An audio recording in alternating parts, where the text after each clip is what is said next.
Hi champions, good morning from my humble home, West Nile, Pakwach, to the world.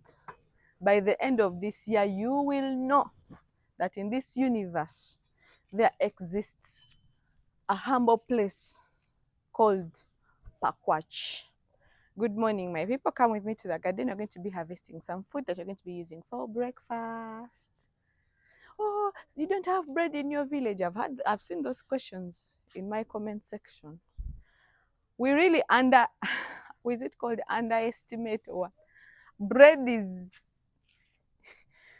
not I don't know what to call it. What we are going to harvest is the big deal. Bread is nothing. It's for city people who don't have gardens, actually. Bread was improvised for people who don't have gardens. For us who do, we can do better. Come with me. So I'm going to the garden. I see someone is selling banana. So in our country, how much? 100. It's too sweet.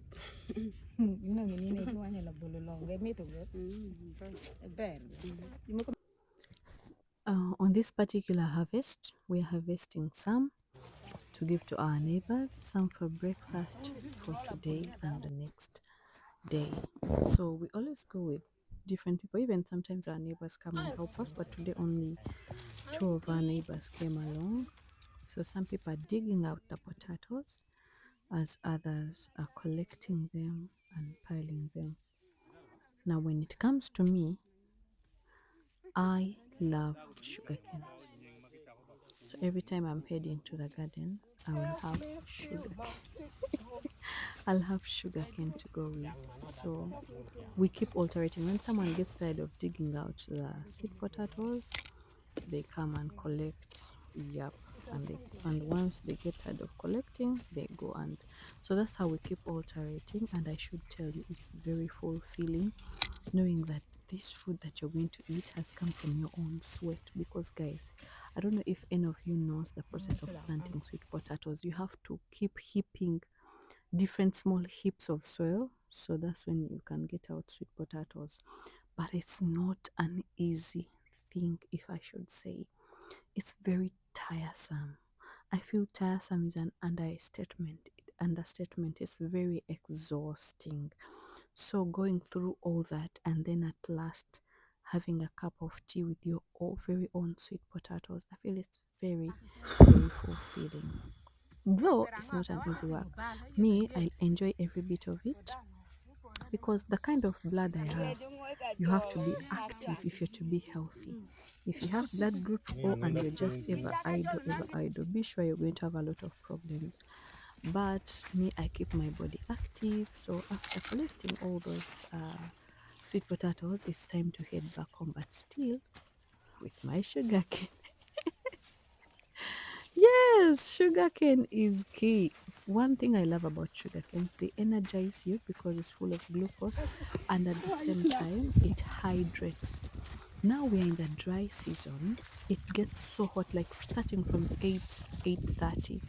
It is so hot. You know, our temperatures can go even up to 41 degrees. Oh my goodness. So by this time around, it's around the time we're leaving the garden, it was around 37, 38.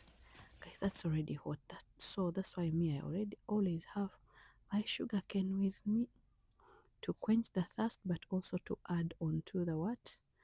Onto my sugar Uncle, who walks like that? and all that.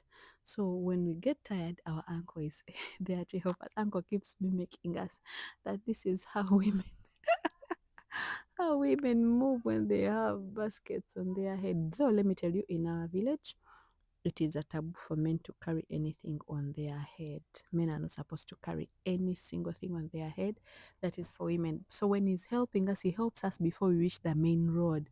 So when we reach the main road, he will give it back to us because other men will be like, no, you're spoiling women. Guys, we are back from the garden. And this is what we collected. Yo! Whoa!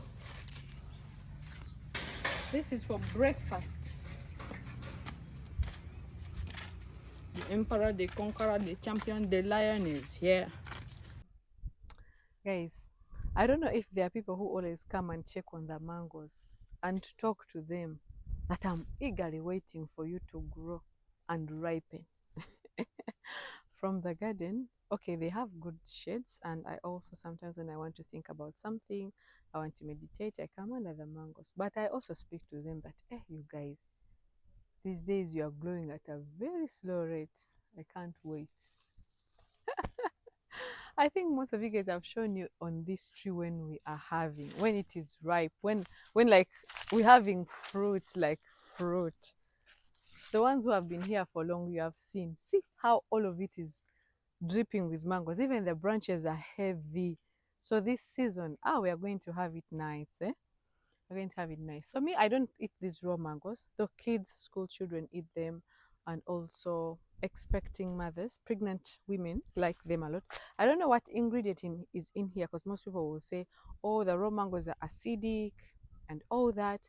But several times, sometimes how we tell someone is pregnant, when we see they're over consuming these raw mangoes. Maybe the body is demanding for certain nutrients that here I don't know. But also, what I can explain is that when sometimes people are pregnant, the salivary glands produce a lot of saliva, so they keep spitting and spitting. So instead of spitting in the public, I think they'll be chewing on the raw mangoes, which will help on like that issue. That's what I'm thinking. If there is a pregnant woman out there or someone who has used raw mangoes before, you can tell us. You know where my excitement is because this mango is all heavy. I can see the products you're going to have. That is all heavy. The other is all heavy. Like we have over 8 mangoes here. And you know what? We are not worried that, village people will come and eat from here, which is not a problem. Each home has a fruit tree. They have a mango. Each homestead has at least 3 mango trees. So we can eat from here, eat from anywhere else. That is the beauty of living in the village. Sometimes we even gather in the evening and go eat. Today we say we are going to come and eat your mangoes.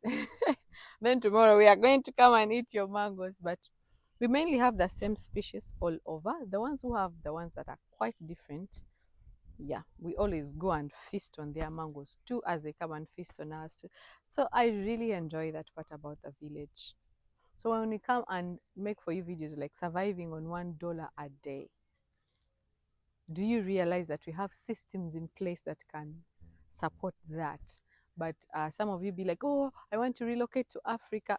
You don't have any systems. You don't have any support system that can help you. But me, even some days you can pass a week without spending a single thing in the season. Wow. But that comes from an initial investment. You invest in, you get, right? Don't say I didn't tell you. So this is a dry season mainly.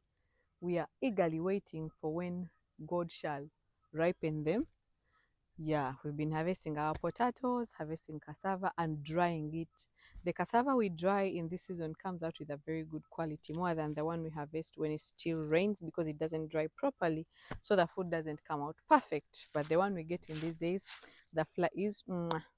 If you watched up to this point, I just want to let you know I am very grateful for your support and for the love. Be sure you tell another friend to come and subscribe. Have you subscribed you yourself?